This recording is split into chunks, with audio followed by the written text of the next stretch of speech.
Hello, my name is Caleb Nell, and this is my demonstration video for my final year project. This video is going to detail the game that I've made and the benchmark which goes along with it. The first thing that is displayed is the menu. Once I press the start button, it goes into the main level of the game, as you can see.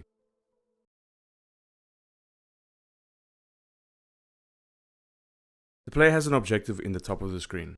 The weapon the player is currently using is in the bottom right, and the minimap and the world location is on the bottom left, and the player controls are on the middle left of the screen.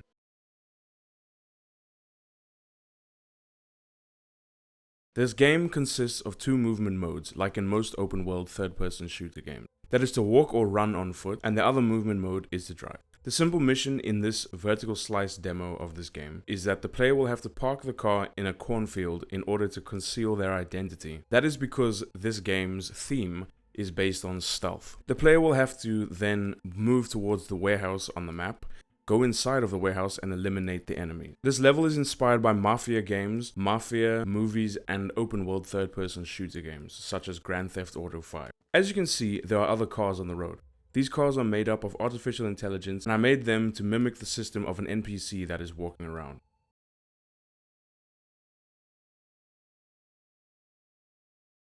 The NPCs and enemies in the game are both made from the same class, which is the Autonomous Character class. This includes simple behavior, and in the case of the enemy, also a behavior tree.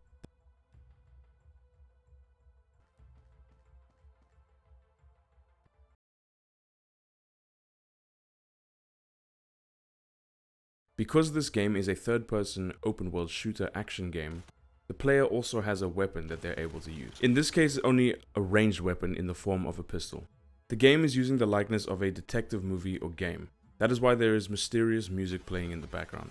As the player enters the warehouse, they have been instructed to eliminate the enemies and will have to do this by walking out to the enemies and shooting them.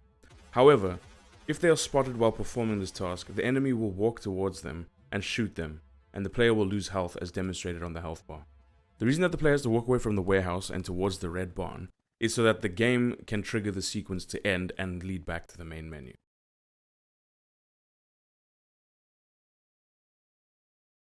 Should they wish to run the benchmark, it is important to note that these benchmarks are shown side by side. This is not the way that it is portrayed when playing the game itself. In reality, both benchmarks are run subsequently. The first benchmark on the left is run, and then the benchmark on the right is run. The benchmarks use almost exactly the same camera angles, and this is so that you can capture the same data to be measured. What it is doing is looking at the frames per second and getting the average of that by the time each benchmark is over. This will vary on the PC hardware that has been tested on. However, immediately there are disadvantages and advantages to both, as you can see on this specific test. The PC hardware being used on the first benchmark is yielding slightly higher frame rate as it appears. However, you can also see that it is destroying pieces of the scenery because of how the distance culling volume works on Unreal Engine, as it is based on object size and distance away from the view frustum.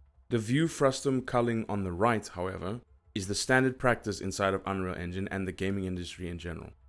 Obviously, as will be shown in the results of the testing, the view frustum culling is the most effective method.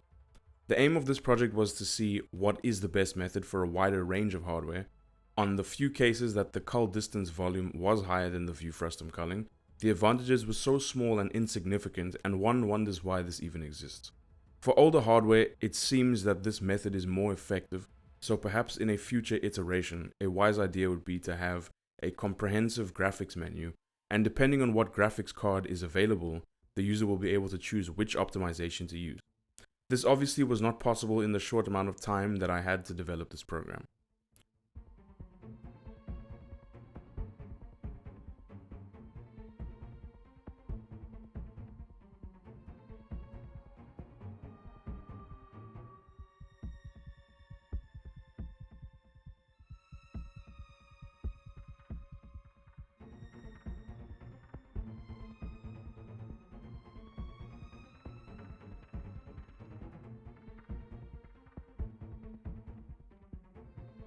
As you can see, once the benchmark is exited, the user is presented with a results page, and once they desire to, they are able to quit back to the main menu.